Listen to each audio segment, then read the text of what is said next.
예, 일단 그 마지막 정해진 저에게 할당된 질문이라고 생각을 하고 마지막 1분 정도는 제가 이종섭 증인께 오늘 다 못하신 말씀 하실 수 있는 기회를 드릴 테니까 정말 하시고 싶은 말씀 하실 수 있는 걸 좀 준비를 해 주십시오. 예. 그리고 그 유재은 증인께 묻겠습니다. 그 지난번 이 사건 관련해 가지고 그 공수처에 몇 번 출석해 가지고 조사를 받으시는데 그게 피의자 신분입니까? 참고인 신분입니까? 피의자 신분입니다. 피의자 신분이세요? 그 본인의 그런 지금 혐의점에 대해서는 충분히 조사를 받으셨나요?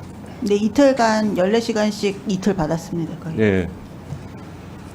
그 오늘 조금 나온 그 논점들을 정리를 해보면 그 박정훈 증인이 주장하는 이른바 수사 외압이라고 하는 게 해병대 사령관, 예, 그리고 유재은 법무관리관으로부터 명시적으로 임성근 사단장을 등을 포함해서 특정인을 뭐 지칭해서 혐의 유무를 언급한 건 아니지만 두 명으로부터 본인이 들은 이야기는 마치 임성근 사단장을 제외하라는 것 같은 느낌을 받았다. 이게 지금 외압의 실체거든요. 그런데 오늘 해병대 사령관은 뭐 다른 사유 때문에 출석을 안 하셨고, 그럼 결국 오늘 나와 있는 증인 중에서는 결국 유재현 법무관리관한테서 그 수사 외압을 받았다는 상대방 중에 한 명이에요. 예. 우리 유재현 증인도 지금 법무관리관이면은 준장이죠. 뭐 계급적으로는 고위공무원 단위고 예. 군인하고 비교하면 투스타하고. 투스타입니까? 네. 죄송합니다. 그러면은 오늘 그 나온 아까 그 박정훈 증인이 한 번 더 이야기를 하더라고요. 그 유재은 증인한테서 그런 수사 외압으로 느껴지는 말을 들었다. 그에 대해서 본인 이야기를 좀 해주시죠. 그러니까 일관되게 작년부터 설명을 드렸고, 그다음에 제가 증인으로 선수하고 지금 몇 번째 진술을 하는지 모르겠습니다. 그리고 공수처에 가서도 제가 있는 그대로 진술을 한 부분입니다.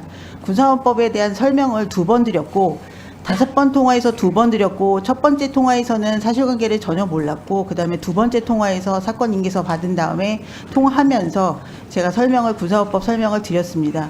근데 그 부분에 대해서 외압이라고 느꼈다고 계속 말씀을 하시는데, 저는 그렇게 한 의도도 없고, 그다음에 제가 지시권자도 아니고 장관님이 저에게 그걸 시키지도 않았습니다. 제가 뭐 이런 말씀을 드리기는 그렇지만 저는 이제 문재인 대통령님이 저를 임명해 주셨고 이제 3년 동안 근무하고 나가는 계약직 직원입니다. 이런 저한테 뭐 제가 누구 지시도 받지 않은 상태에서 부당한 외압을 할 이유가 없고 제 동기가 전혀 없습니다. 그러니까 그런 부분을 다 감안하셔서 고려해 주셨으면 좋겠고, 저는 군사헌법이 개정 취지대로 운영되기를 굉장히 바랍니다. 군사헌법은 그 취지는 사망의 원인이 된 범죄에 대해서 군이 더 이상 손대지 말고 빨리 이첩해서 민간경찰에서 투명하게 수사되기를 원하는 방향으로 개정되었습니다. 그 방향에 대해서 어떻게 하면 더 합리적으로 운영될까에 대해 고민이 많았고, 그걸 박정훈 대령님께 설명드렸을 뿐입니다. 예, 알겠습니다.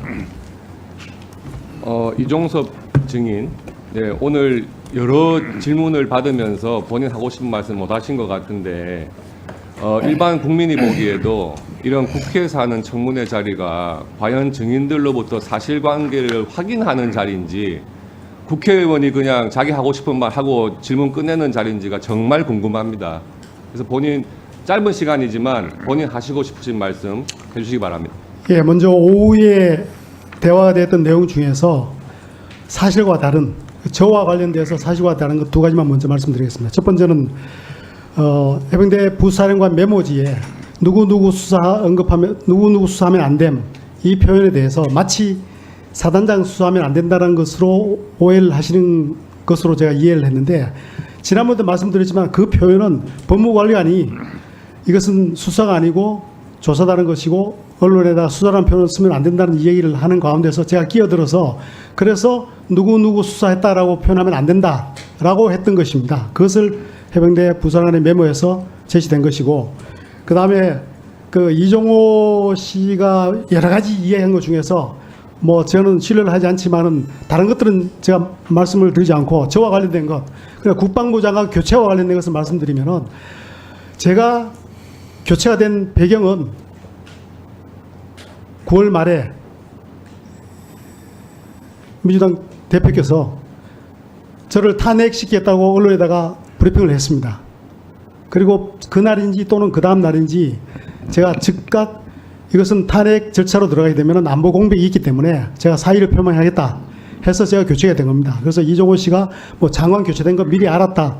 이것은 저는 전혀 믿을 수가 없다는 말씀을 드리고, 그 다음에 로비를 했다 뭐 이런 얘기가 있는데 저한테 그런 것들이 전혀 전달된 게 없습니다. 저는 그 로비설에 대해서는 인정을 하기 어려운 거고, 그 다음 마지막으로 제가 말씀드리고 싶은 것은 이 사건의 본질은 간단합니다. 장관의 적법한 지시를 따르지 않은 것, 이것이 본질입니다. 그 이상도 그 이하도 아니라고 저는 생각됩니다. 네, 줄여주세요. 그 다음에 줄여주세요. 예, 간단하게 한 가지만 더 말씀드리겠습니다. 장관 줄여주세요. 전 장관님. 됐고요. 그 하실 말씀을 다 하신 것 같은데 지난번 때 본인이 직접 사인했다고 얘기했죠. 예, 했습니다. 이첩하라고. 예, 그리고 다시 바꿨잖아요, 본인이. 예, 그렇습니다. 예. 그렇죠. 예. 왜 그런 부분은 얘기 안 합니까? 본인이 이첩하라고 이종섭 사인했잖아요. 예. 그리고 본인이 그 사인한 것을 입장을 바꿨잖아요. 그건 제가 여러 번 설명드렸기 때문에 다시 반복해서 안 드린 겁니다. 예. 그런 부분에 대해서 기회 있을 때마다 사과하세요. 다 그래서 이 사단이 난 거예요. 본인이 사인해놓고 본인이 사인을 바꿨는데 이종섭 스스로 본인 스스로 바꿨겠냐? 뭔 지시가 있지 않았겠냐? 이것이 지금 청문회 한 이유 중에 하나예요. 그때 제가 답변 드린 것은 그 30일 날 최초 보고 받았을 때 그때 제가 사인을 하지 않고 바로 지시를 했었으면 좋았을 텐데 하는 아쉬움이 있다. 그렇게 제가 말씀을 드렸습니다. 그렇게 말씀하시는데 일국의 국방부 장관이 사인해놓고 그걸 손바닥 뒤집듯이 얼마 지지 않아서 바로 뒤집고 그게 국방부 장관으로서 할 일입니까? 저도 그날 서명을 하고 나서 다음날 그 문제에 대해서 다시 한번 되짚어 보면서 다시 한번 검토할 필요가 있겠다라고 판단했던 겁니다. 뭐라고 변명을 하든 국민들은 매우 이상하게 생각합니다.